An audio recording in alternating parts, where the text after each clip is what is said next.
అందరికీ నమస్కారం. Welcome to it's you TV. ఈరోజు మనతో పాటు ఉన్నారు ప్రముఖ జ్యోతిష్యులు బ్రహ్మశ్రీ నందిపట్ల శ్రీహరి శర్మ గురువుగారు. గురువుగారితో మాట్లాడి మనకున్న సందేహాలన్నింటినీ కూడా నివృత్తి చేసుకునే ప్రయత్నం చేద్దాం. నమస్కారం గురుగారు. నమస్కారం గురుగారు. వాగర్థావివ సంపృక్తౌ వాగర్థ ప్రతిపత్తయే జగతః పితరౌ వందే పార్వతీ పరమేశ్వరౌ ఆదిత్యాయ చ సోమాయ మంగళాయ బుధాయ చ గురుశుక్ర శనిభ్యశ్చ రాహవే కేతవే నమః. శృంగేరి జగద్గురు పీఠాధిపతులకి కంచి పీఠాధిపతులకి నమస్కారములు తెలియజేసుకుంటూ కార్యక్రమాన్ని ప్రారంభిద్దాం.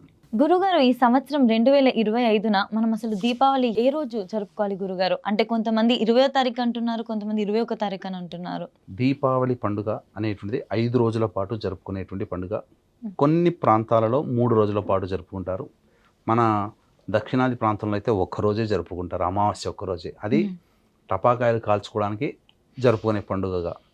కానీ దీని యొక్క అంతరార్థం అనాదిగా మనం గనక చూసుకున్నట్లయితే 5 రోజులు జరుపుకునేటువంటి పండుగ ధనత్రయోదశి, నరక చతుర్దశి, దీపావళి, అమావాస్య, బలిపాడ్యమి మరియు యమద్వితీయ భగిని హస్తభోజనం అని అంటారు. ఇది ఈ విధంగా 5 రోజుల పాటు. ప్రస్తుతం ఉన్నటువంటి కారణంలో దీనికి సంబంధించి దీపావళి మరియు నరక చతుర్దశి, బలిపాడ్యమి ఈ 3 రోజుల పాటు జరుపుకునే పండుగగా ఉన్నది. అయితే ఈ సంవత్సరం అమావాస్య తిథి అనేటువంటిది ప్రమాణాన్ని మనం బేస్ చేసుకొని, ఆధారంగా చేసుకొని ఈ యొక్క దీపావళి పండుగ అనేది మనం నిర్ధారణకి రావాలి. సాధారణంగా వీక్షించేటువంటి యూటీవీ ఆధ్యాత్మిక ప్రేక్షకుల్లో అనుకునేటువంటిది ఏంటంటే, చాలామందికి ఉండేటువంటిది ఉదయం పూట ఉన్న తిథినే మనం ప్రామాణికంగా తీసుకుంటారు. అది నోములు, వ్రతాలు కొన్ని సందర్భాలలో ఉదయమే ప్రధానం. కానీ ప్రత్యేకించి కొన్ని సందర్భాలలో ఈ దీపావళి లాంటి అనగా రాత్రిపూట జరుపుకునేటువంటి పండుగల్లో సూర్యాస్తమయానికి అమావాస్య తిథి ఉండాలి. కాబట్టి 20వ తారీఖు మధ్యాహ్నం నుంచి అమావాస్య ప్రారంభమవుతుంది. 21వ తారీఖు రోజున 4:54 వరకు ఈ తిథి ఉంది. అంటే సూర్యాస్తమయం 21వ తారీఖు రోజున లేదు. సూర్యోదయానికి 21వ తారీఖు ఉన్నప్పటికీ 20వ తారీఖు రోజున ప్రదోషకాల సమయంలో తిథి ఉన్నటువంటి కారణం చేత, అమావాస్య ఉన్నటువంటి కారణం చేత ఎల్లరూ కూడా 20వ తారీఖు రోజునే దీపావళి పండుగ జరుపుకోవాలి. 20వ తారీఖు రోజునే నరక చతుర్దశి సందర్భంగా ఈ సంబంధించినటువంటి హారతులు, అభ్యంగన స్నానము ఇవన్నీ 20వ తారీఖు తెల్లవారుజామునే ఇవన్నీ చేయాలి. గురుగారు, మరి నరక చతుర్దశి రోజున మనం పాటించవలసిన విధి విధానాలు, నియమాలు ఏంటో చెప్తారా? నరక చతుర్దశి రోజున నరకాసురుని యొక్క సంహారం జరిగినటువంటిది. అమావాస్య సందర్భంగా వచ్చినటువంటి కారణం చేత ప్రజలందరూ కూడా సత్యభామ సమేతుడైనటువంటి కృష్ణునికి ఆనందోత్సాహాలతో దీపాలని వెలిగించి మనకు చెప్పడం జరిగింది. అంటే చాలామందికి ఉండేటువంటి ఏంటనంటే, ఈ యొక్క దీపావళి పండుగ కేవలం కృష్ణుడి నుంచే ప్రారంభమైంది అనుకుంటారు. వాస్తవానికి యుగ యుగాల నుంచి ప్రారంభమైంది. నరకాసురుని సంహరించినటువంటి కారణం ఈ రోజున చతుర్దశి తిథి రోజున అయింది కాబట్టి అది నరక చతుర్దశి అయింది.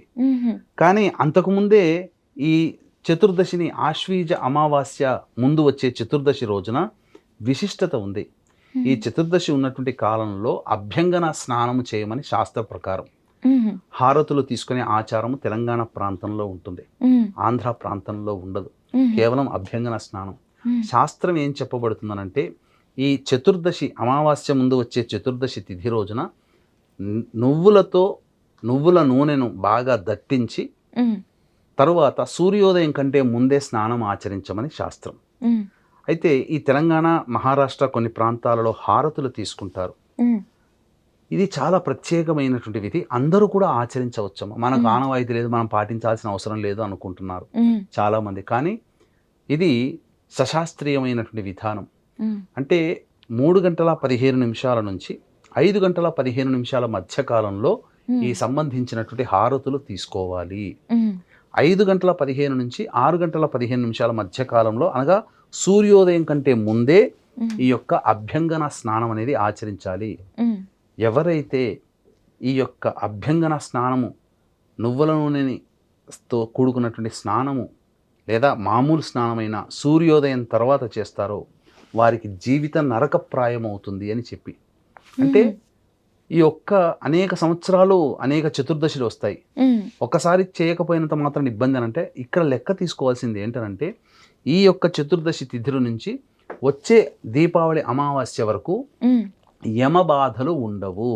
యమబాధలు అంటే ఆరోగ్యపరంగా ఎటువంటి అనారోగ్య సమస్యలు రావు, శరీరానికి ఎటువంటి ఇబ్బందులు గాయాలు కాకుండా శరీరం కాపాడబడుతుంది.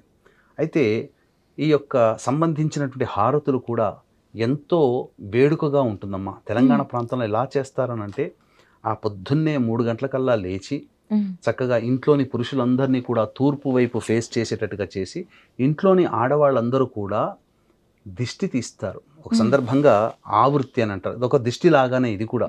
అంటే బియ్య పిండిలో నీరు కలిపి ముద్దగా చేసి ఆ బియ్య పిండి ముద్దకి అలంకరణ చేసి తర్వాత నువ్వుల నూనె ఒక చిన్న బౌల్లో తీసుకొని మొట్టమొదటిగా కుటుంబ సభ్యులు ఆడవాళ్ళు పిల్లల దగ్గర నుంచి కోడళ్ళు కూతుళ్ళు భార్యలు అందరూ కూడా ఆ యొక్క మాడు ఉంటుంది కదమ్మా, ఈ మాడు దగ్గర 3 సార్లు అద్దుతారు.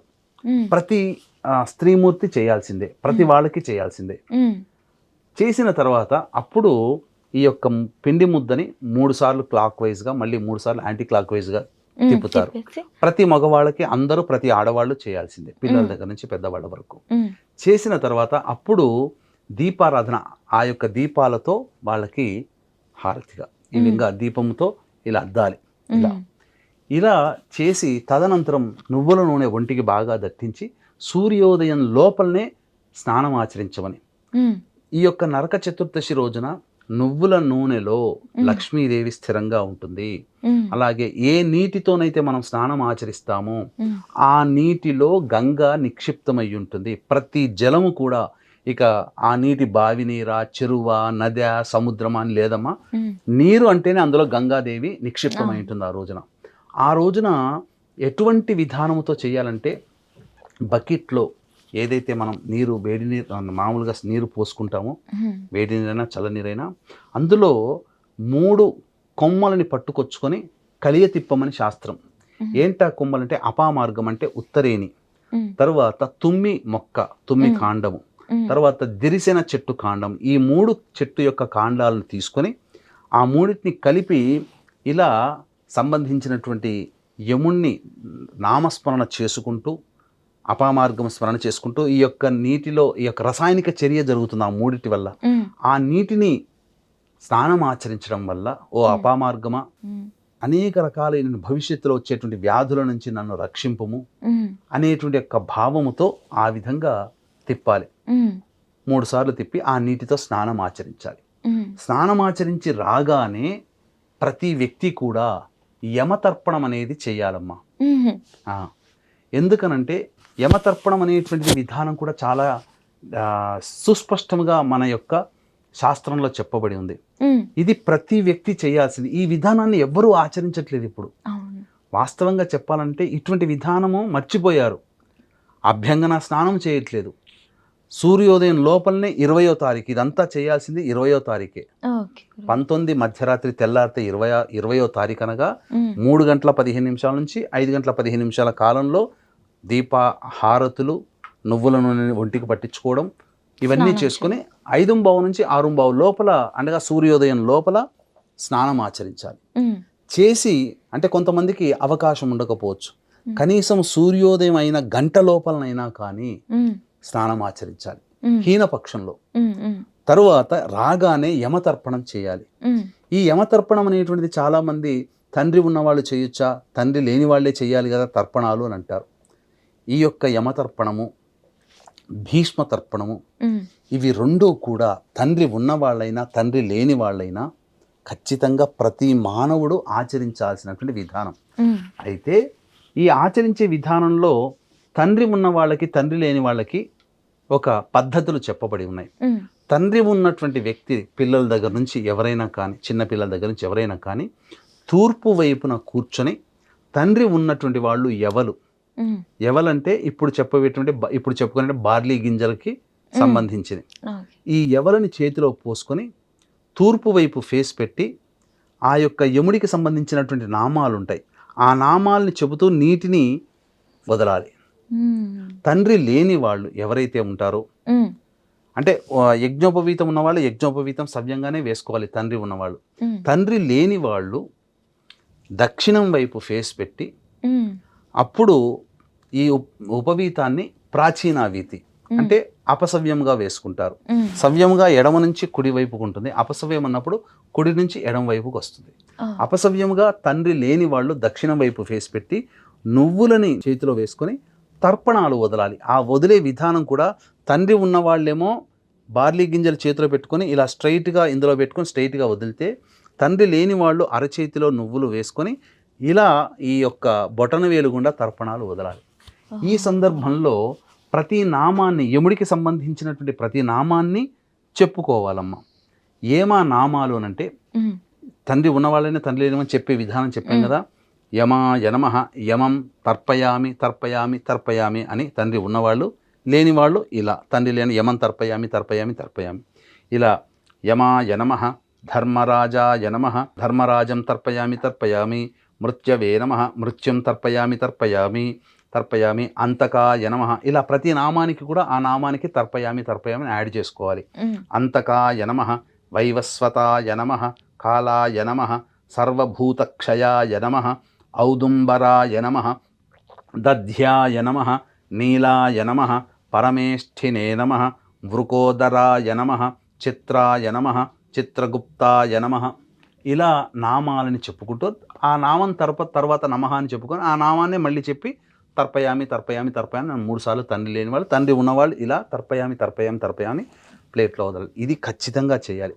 ఇది చేయడం వల్ల ఏమవుతుందనంటే, తిరిగి వచ్చే దీపావళి వరకు కూడా వారికి అనారోగ్య సమస్యలు, అపమృత్యు భయాలు ఉండవు అని సకల శాస్త్రాలు ఘోషిస్తున్నాయి. కాబట్టి మనమందరం కూడా ఆనందంగా జీవించాలంటే శాస్త్రం ప్రకారం చెప్పినటువంటి ఈ విధానాన్ని ఆచరించాలి. ఇక ప్రత్యేకముగా ఈ యొక్క తెలంగాణ ప్రాంతంలో కానీ ఇంకా అనేక ప్రాంతాలలో పండుగలు అంటే మాంసాహారాన్ని భుజించే పండుగగా జరుపుకుంటున్నారు. అసలు పండుగ రోజుల్లో శాకాహారమే, సాత్వికమైనటువంటి ఆహారం తీసుకోవాలి. కానీ గత 2-3 తరాలుగా ఇది ఆచరణలోకి వచ్చింది. కాబట్టి చాలామంది నరక చతుర్దశి రోజున అసలు మామూలుగానైనా కానీ భోజనం చేయకూడదమ్మా. దీపావళి అమావాస్య రోజున సాధారణంగా భోజనం చేయకుండా ఉండడమే శాస్త్రం చెప్పబడినటువంటిది. ఇప్పుడు ఎవరు కొంతమందే పాటిస్తున్నారు. కానీ ఖచ్చితంగా మినప సంబంధమైనటువంటి వస్తువుల్ని ఈ యొక్క వాడాలి. అనగా మినప గారెలు తినాలి. మినప గారెలు తరువాత సాయంకాల ఈ రోజున మినపగారెలు తిని ఉండవచ్చు మధ్యాహ్నానికి. అనగా మినుములతో చేసిన పదార్థం ఏదైనా కానీ తీసుకోవాలి. నువ్వులతో చేసిన నువ్వులుండల పదార్థం ఏదైనా తీసుకోవాలి. అవకాశం ఉంటే ఉపవాసాన్ని ఉంటే మంచిది. చాలామంది మనకేంటంటే ఆతృత ఉంటుంది దీపావళి సందర్భంగా. ఏంటంటే ఎప్పుడెప్పుడు సాయంత్రం అవుతుందా, ఎప్పుడెప్పుడు పటాకులు కాల్చుకోవాలా, పిల్లల దగ్గర నుంచి పెద్దవాళ్ళ వరకు ఎదురు చూస్తుంటారు. కానీ మీరు గమనించినట్లయితే ఈ యొక్క మార్వాడీలు కానీ రాజస్థానీ వాళ్ళు కానీ మనలాగా టపాకాయలు కాల్చుకోవడానికి ఆ సమయం వాళ్ళకంటూ తెలుసు. శాస్త్ర ప్రకారం స్థిర లగ్నమైనటువంటి వృషభ లగ్నంలో లక్ష్మీ పూజ చేసుకుంటారు. ఈ యొక్క దీపావళికి 7:11 నుంచి 20వ తారీఖు రోజున 9:11 మధ్య కాలంలో వృషభ లగ్నం ఉంటుంది. కాబట్టి ఆ రోజున 20వ తారీఖు అయినటువంటి ఆ రోజున సంబంధించి ఈ పండుగ వాతావరణం అనేటువంటిది మనం జరుపుకునే తర్వాత జరుపుకోవచ్చు. లక్ష్మీ యొక్క ఆరాధన, లక్ష్మీదేవి అష్టోత్తరము, కుబేర అష్టోత్తరము, శివ సహస్రనామ పారాయణం, లక్ష్మీ సహస్రనామ పారాయణం, లక్ష్మీ పూజలు ఈ రోజున మనం చేసుకోవాలి. ముఖ్యంగా కొంతమందికి గుజరాతీయులకి ఉగాది అనేటువంటిది ఈ దీపావళి నుంచే ప్రారంభమవుతుంది. ఉగాది పండుగ మనము ఉగాదిగా చైత్రమాసంలో చేసుకుంటాం. కానీ గుజరాతీయులు ఈ రోజు నుంచే దీపావళి పండుగ సందర్భంగా కొత్త సంవత్సరం ప్రారంభం. అందుకనే వాళ్ళు వ్యాపారస్తులందరూ కూడా పద్దు పుస్తకాలు అంటారు, చిట్టా పుస్తకాలు, అవన్నీ ఈ యొక్క దీపావళి రోజునే మొట్టమొదటిగా ప్రారంభిస్తారు. దయచేసి 7:11 నుంచి 9:11 వరకు మన ఆతృత, ఆనందాన్ని కొంత సమయం పక్కకు పెట్టి తప్పకుండా మనం ఈ లక్ష్మీదేవి యొక్క ఆరాధన చేస్తే, ఎందుకంటే ఇటువంటి సమయం కోల్పోయామనుకోండి మళ్ళీ తిరిగి వచ్చే సంవత్సరం దీపావళి వరకు వెయిట్ చేయాలి. కాబట్టి ఆ సమయం వరకు పూజ చేసుకుని 9-11 తర్వాత భోజనం చేయాలి. అప్పుడు చేయాలి. ఆ భోజనంలో మినప సంబంధమైనటువంటి వస్తువులు, అలాగే ఈ నువ్వుల పులగము, నువ్వుల సంబంధించినటువంటి నువ్వులతో చేసిన లడ్డూలు, నువ్వులతో చేసినటువంటి పొడులు, ఇవన్నీ ఆ రోజున భుజించమని శాస్త్రం. తదనంతరం మనం రాత్రి ఎలాగో ఉంది ఈ యొక్క సంబంధించినటువంటి రోజంతా పటాకులు కాల్చుకోవచ్చు, ఎందుకంటే మధ్యరాత్రి వరకు కాలుస్తూనే ఉంటుంటారు. అయితే ఇక్కడ ఒక ప్రత్యేకత ఏంటనంటే రాత్రి జరుపుకునే పండుగలు చాలా విశేషమమ్మా. అంటే ఈ 4 శాస్త్రం ప్రకారము రాత్రిపూట జరుపుకునే పండుగలు కేవలం 4. ఏంటి అనంటే ఈ మహాశివరాత్రి, మదన పూర్ణిమ అంటే సంబంధించిన హోళీ పండుగ అంటారు ఆ రోజు, జన్మాష్టమి, తర్వాత దీపావళి. ఈ 4 రోజులు కోటి సూర్యగ్రహణాలతో ఎంత ఉన్నటువంటి సమయం, కోటి సూర్యగ్రహణాలలో ఆ పుణ్య ప్రభావం ఎంతైతే ఉంటుందో ఈ 4 రోజుల్లోనే అంత ప్రభావం ఉంటుంది. కాబట్టి ఇటువంటి సమయాన్ని ఎవ్వరు కూడా మిస్ చేసుకోకండి. దేవత ఆరాధన, మన ఆనందానికి కేటాయించుకోవడం 1 గంట 2 గంటలు టపాకాయలకి ఉన్నా మధ్యరాత్రి మొత్తం కూడా పూజ చేసుకుంటుంటారు. తాంత్రికవేత్తలు దీపావళి వచ్చింది అని అంటే ఆ రోజున చాలా ప్రత్యేకమైనటువంటి సందర్భం. కాబట్టి ఎక్కువగా పూజలు అనేటువంటివి తాంత్రిక పూజలు ఈ రోజున చేస్తారు. అలాగే అది వాళ్ళ యొక్క శక్తి కోసం చేసినారు. మనము కూడా ఆ దీపావళి రాత్రి అంతా కూడా ఇష్టదేవత ఆరాధన చేస్తే మనము 100 సార్లు చేస్తే ఎంత ఫలితమో ఒక్కసారి చేస్తే అంత ఫలితం. కాబట్టి లక్ష్మీ సహస్రనామము, లలితా సహస్రనామము, శివ సహస్రనామము, విష్ణు సహస్రనామము, లేదా ఎవరికైనా గురువుగారు ఇచ్చినటువంటి ఉపదేశము, ఇవన్నీ ఆచరించాలి. ఇది చేసిన తరువాత రోజు వచ్చేటువంటిది బలిపాడ్యమి. బలి ఏంటనంటే ఈ సందర్భంగా మనం చెప్పుకోదగినటువంటిది ఏంటంటే వామనావతారంలో బలి చక్రవర్తి గొప్పవాడే, భాగవతోత్తముడే. కానీ ఈ సందర్భంగా మనకేంటనంటే ఈ బలి చక్రవర్తి అరాచకాలు అనేటువంటిది ఏదైతే ఉన్నాయో అవన్నీ కూడా భరించలేనటువంటి బలి ఇంద్ర పదవిని తీసుకుంటాడు. తద్వారా ఇంద్ర పదవి లేని కారణం చేత బ్రహ్మాది దేవతల యొక్క కోరిక మేరకు విష్ణు వామనావతార రూపాన్ని ధరించి, భాగవతోత్తములకు ఒక లక్షణం ఏంటంటే ఏకాదశి వ్రతాన్ని ఆచరించి ద్వాదశి తిథి రోజున మొత్తము దాన కార్యక్రమాలు చేస్తారు భోజనం కంటే ముందు. కాబట్టి ఆ దానముగా వామనావతారం బాలుడి రూపంలో విష్ణువు ఏతించి ఆ సందర్భంగా 3 అడుగులు అడుగుతాడు. 1 అడుగు ఆకాశం, 1 అడుగు భూమి, ఇంకొక అడుగు అతని తల మీద. అప్పటికి అర్థమైపోతుంది బలి చక్రవర్తికి నా యొక్క మరణం తప్పదు అని చెప్పి, నా తల మీద పెట్టు, నీ పాదం మోపిన వల్ల నా శరీరము పోయినా నేను చాలా అదృష్టవంతుని అంటే, అప్పుడు ఆయన యొక్క భక్తికి మెచ్చినటువంటి విష్ణువు నీవు పాతాళ లోకానికి అధిపతిగా, రాక్షస లోకం పాతాళ లోకం అధిపతిగా ఉండి నీవు ఏ రోజైతే తొక్కబడ్డావో ఆ రోజున మళ్ళీ తిరిగి ఉద్భవించి ఆ ఒక్క రోజుకి ప్రపంచానికి అంతా రాజు అవుతావు, భవిష్యత్తు ఇంద్ర పదవి నీకే వస్తుంది అని చెప్పి వరమిస్తాడు. ఆ విధంగా బలి అమావాస్య వెళ్ళిన మరుసటి రోజున బలి ఈ రోజున వస్తాడు. అనగా పాడ్యమి తిథి రోజున 22వ తారీఖు పాడ్యమి రోజున వస్తాడు. వచ్చి ఈ ప్రపంచానికి అంతటికి రాజుగా ఉంటాడు. కాబట్టి ఈ సందర్భంగా ఏదైనా ఒక సైనికుడి లాగా ఉన్నటువంటి ఒక రాజు లాంటి చిత్రపటాన్ని గీచి ఆ స్వామికి విష్ణువుకి అర్చన, విష్ణు అష్టోత్తరంతో ఆ యొక్క చిత్రపటానికి అర్చన చేసి ఎవరైతే చేస్తారో రాజకీయ పరంగా ఉన్నత పదవి, ఉద్యోగం కోల్పోయిన వాళ్ళకి ఉద్యోగము, అభివృద్ధి, ఉద్యోగంలో ప్రమోషన్స్ కావాల్సుకునే వాళ్ళకి ప్రమోషన్స్ ఈ రోజున రాజుగా ఉన్నటువంటి బలి చక్రవర్తి అనుగ్రహిస్తాడు. ఇది చాలా సూక్ష్మం, ఎవరికి తెలియదు. ఈ ఉద్యోగ సంబంధంగా, పదవీ సంబంధంగా ఇబ్బంది పడేటువంటి వాళ్ళందరూ కూడా ఈ రోజున ఆచరించవచ్చు. తరువాత మరుసటి రోజు భగినీ హస్త భోజనం. చాలామంది చేసేటువంటిది ఏంటంటేనమ్మా, ఈ భగినీ హస్త భోజనం అనేసరికి సోదరుడు సోదరింటికి వస్తాడు, భోజనం ఆచరిస్తాడు. అయితే దీనికి ఒక విశేషం ఏంటంటే సోదర సోదరీమణుల మధ్య ఉండేటువంటి బంధాన్ని సూచించే పండుగ అంటే ఏం చెప్తారమ్మా మీరు? రాఖీ కదా. కానీ వాస్తవానికి శాస్త్రంలో రాఖీ పౌర్ణమి శ్రావణ పౌర్ణమి కాదు.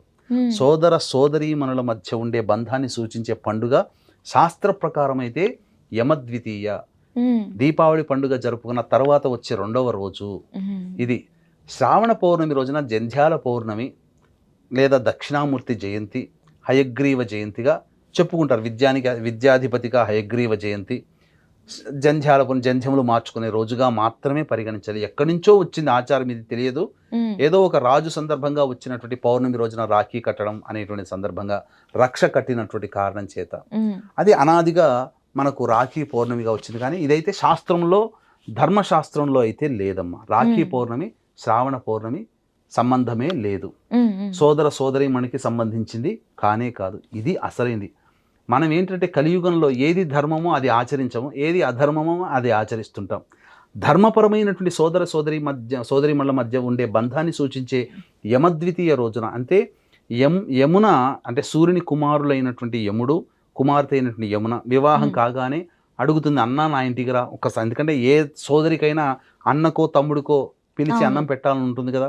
పిలిచి అన్నం పెడదామంటే అతను చాలా బిజీ స్కెడ్యూల్ ఉండడం వల్ల రాలేకపోతాడు. ఈ యొక్క పితృపక్షాలలో నరకలోకమంతా ఖాళీ అవుతుంది కదా. యముడు ఖాళీ అయిన సందర్భంలో వస్తాడు. వచ్చినప్పుడు ఇంటికి రాగానే ఆనందంగా వడ్డిస్తుంది. ఆ వచ్చిన రోజు యమద్వితీయ.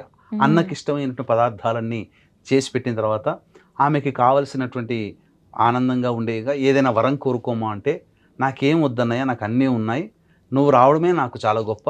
కాబట్టి ఇక నుంచి ఈ భూమండలంలో ఎవరైతే నేను అన్నం పెట్టినటువంటి ఈ ద్వితీయ కార్తీక మాసం ద్వితీయ రోజున ఏ స్త్రీమూర్తి అయినా తన సోదరులకి గనక పెడితే వాళ్ళకి అపమృత్యు భయం లేకుండా వరాన్ని ప్రసాదించు.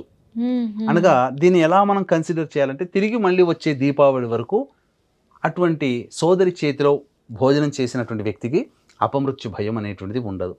కాబట్టి సోదరులు ఉన్నవాళ్ళు ఖచ్చితంగా సోదరి ఇంటికి వెళ్ళి భోజన తాంబూలాదులన్నీ తీసుకొని ఆ సోదరికి సంతోషం కలిగించే విధంగా మాట కానీ వాగ్దానం కానీ అభయము కానీ ఇచ్చి ఆమె సంతోషపడే విధంగా బహుమతులు ఇవ్వడం అనేటువంటిది చేయాలి. ఇది ఈ విధంగా మనం చేయాలి. కేవలం సోదరీమణుల మధ్యన అంటే స్నేహితుడికైనా పిలిచి భోజనం పెట్టవచ్చు. సోదరుడిగా భావించుకునే వ్యక్తుల్ని పిలిపించైనా కానీ పెట్టవచ్చు. కొంతమంది ఏమనుకుంటారంటే, మాకు ఒక్కడే తమ్ముడు ఒక్కడే అన్న, మేమందరం నలుగురం ఉన్నాం, నలుగురము 4 రకాలుగా ఉంటాం, ఎవరిని పిలిపించలేక నలుగురింటికి ఎట్లా వస్తాడు అని అంటే, సందర్భంగా అందరూ ఒక చోట చేరి పదార్థాలు వండించి ఆ సోదరికి ఇవ్వచ్చు. కొంతమంది విదేశాల్లో ఉంటారు, రాలేని పరిస్థితిలో ఉంటుంది, మరి మేము ఎలా చేయాలని కూడా అడుగుతారు.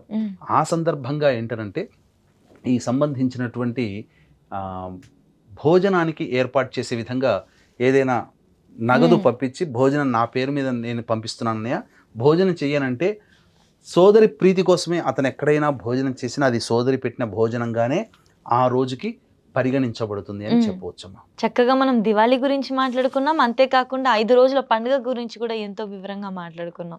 వీక్షించేటువంటి యూటీవీ ఆధ్యాత్మిక ప్రేక్షకులు కూడా గమనిక, ఈ యొక్క కార్తీక మాసం నెల రోజుల పాటు మన పీఠం ఆధ్వర్యంలో మహన్యాసపూర్వక రుద్రాభిషేకం అనేటువంటిది జరిపించడం జరుగుతుంది. కార్తీక మాసం అమావాస్య రోజున ఒక సుప్రసిద్ధ క్షేత్రంలో జాతకరీత్యా ఈ నెల రోజుల పాటు జరిపించడం జరుగుతుంది. కాబట్టి సర్వదోష నివారణ పూజల హోమాలు కూడా జరిపించడం జరుగుతుంది. సాధారణంగా కార్తీక మాసం అభిషేకాలు అని అంటే ఎక్కడైనా కానీ ఈ సంబంధించి 10 నిమిషాలు లేదా పావు గంట అనేటువంటిది జరిపించడం జరుగుతుంది. కానీ మన పీఠం ఆధ్వర్యంలో సశాస్త్రీయముగా రోజుకి 2.5 గంటల పాటు ఈ నెల రోజుల పాటు ప్రతిరోజు మీ కుటుంబ సభ్యుల గోతనామాదులతో అభిషేకం జరిపించడం జరుగుతుంది. కాబట్టి అవకాశం ఉన్నవాళ్ళు కార్యక్రమ తదనంతరం కాంటాక్ట్ చేసి మీ గోత్రనామాలు నమోదు చేసుకోవచ్చు. చాలా గొప్పదైనటువంటి పండుగమ్మ. ఈ దీపావళి సందర్భంగా ముఖ్యంగా ఇంకొక విశేషం చెప్పదలుచుకున్నటువంటి ఏంటనంటే, భాద్రపద పౌర్ణమి వెళ్ళిన తర్వాత కృష్ణపాడ్యం నుంచి భాద్రపద అమావాస్య వరకు పితృదేవతలు భూలోకానికి వస్తారు. తమ వారసులు ఏదైనా కానీ పిండ ప్రధాన కార్యక్రమం, తర్పణాది కార్యక్రమాలు ఉంటే ఆ ఫలాన్ని తీసుకొని వాళ్ళు వాళ్ళ లోకాలకి వెళుతారు. ఆ భాద్రపద అమావాస్య వరకు కూడా పెట్టనటువంటి వాళ్ళు పితృదేవతలు ఎదురు చూస్తారట. ఎప్పటి వరకు అంటే ఒక నెల రోజుల పాటు ఎదురు చూస్తారు. అంటే ఆశ్వీజ అమావాస్య వరకు ఉంటారు. ఉండి ఆ ఆశ్వీజ అమావాస్య రోజున కూడా చేస్తారేమో అని ఎదురు చూసి వాళ్ళకి టైం వచ్చేస్తుంది. ఆశ్వీజ అమావాస్యకి వాళ్ళు వెళ్ళాలి. ఇక వెళుతూ పిల్లలు కనుక వాళ్ళకి పిండ ప్రదానం చేయలేదనుకోండమ్మా, తిట్టుకుంటూ శాపనార్థాలు పెట్టుకుంటూ పోతారు, బాధపడుతూ వెళతారు. కాబట్టి వీక్షించేటువంటి యూటీవీ ఆధ్యాత్మిక ప్రేక్షకుల్లో ఎవరైనా కానీ ఈ సందర్భంగా పిండ ప్రదానాలు పితృపక్షాల్లో చేయలేకపోతే ఖచ్చితంగా ఈ దీపావళి అమావాస్య సందర్భంగానైనా 20వ తారీఖు రోజున 21వ తారీఖు రోజునైనా చేయండి. ఎందుకంటే అమావాస్య ఆ రోజున ఉంది కాబట్టి 21వ తారీఖు రోజున మీరు పితృదేవతల ప్రీతి కోసమై పిండ ప్రదాన కార్యక్రమం, కనీసం తర్పణాది కార్యక్రమాలైనా చేయండి. పితృదేవతల యొక్క అనుగ్రహం కలుగుతుంది. ఈ రోజున అన్ని రకాలైనటువంటి సుఖభోగాలు 5,000 మనకు నోట్లో పోతున్నాయంటే మన అదృష్టం కాదు, పితృదేవతలు చేసిన పుణ్యఫలం. వాళ్ళ ప్రీతి కోసమే ఈ ఒక్క రోజునైనా ఆచరించమని శాస్త్రం. 21వ తారీఖు రోజున పితృదేవతలు వెళ్ళిపోతారు కదమ్మా. అందుకనే అనాదిగా వస్తున్నటువంటి ఆచారం ఏంటంటే ఆముదకు కట్టకి కానీ, చెరుకు గడకి కానీ, లేకపోతే గోగు నారకి కానీ నూనెలో ఆ నువ్వుల నూనెలో తడిపినటువంటి బట్టని వెలిగించి దక్షిణం వైపు ఇలా పట్టుకొని చూపుతారు. సాయంకాల ప్రదర్శన అంటే పితృదేవతలు వెళ్ళడానికి నేను మార్గాన్ని చూపుతున్నాను ఆ ఇంటి యజమాని. ముఖ్యంగా ప్రధానంగా ధనత్రయోదశి నుంచి మొదలుకొని నరక చతుర్దశి అయినటువంటి 20వ తారీఖు రోజున, అదిగా ముందు 19వ తారీఖు రోజు నరక చతుర్దశి అయింది. ఆ 19వ తారీఖు రోజున ఇంటి యజమాని ఖచ్చితంగా దక్షిణం వైపున నువ్వుల నూనెతో దీపారాధన చేయాలి. ఇది చేయాల్సినటువంటిది. 19వ తారీఖు రోజున ప్రేక్షకులు గుర్తుపెట్టుకుని 19వ తారీఖు రోజున నువ్వుల నూనెతో దీపారాధన చేసి దక్షిణం వైపు, ఇంటికి దక్షిణం వైపు దీపాన్ని వెలిగించాలి. ఒక దీపమే, ఒక వత్తే. ఆ విధంగా కొంతమంది ఇంటి యజమానులు చేయలేని పక్షంలో అయితే తండ్రి లేకపోతే కొడుకు చేతనైనా పెట్టించవచ్చు. ఆడవాళ్ళు చేయకూడదమ్మా. ఇది నియమం చెప్పబడి ఉంది. ఈ విధమైనటువంటి నియమాలన్నీ కూడా పాటించినట్లయితే తప్పకుండా దైవతానుగ్రహాన్ని పొందిన వాళ్ళు అవుతారని చెప్పవచ్చు. ఖచ్చితంగా గురుగారు, ఇంత వివరంగా చెప్పినందుకు, మా కోసం ఈ సమయాన్ని కేటాయించినందుకు మనస్ఫూర్తి ధన్యవాదాలు. సర్వం శ్రీ ఉమామహేశ్వర పరబ్రహ్మార్పణమస్తు.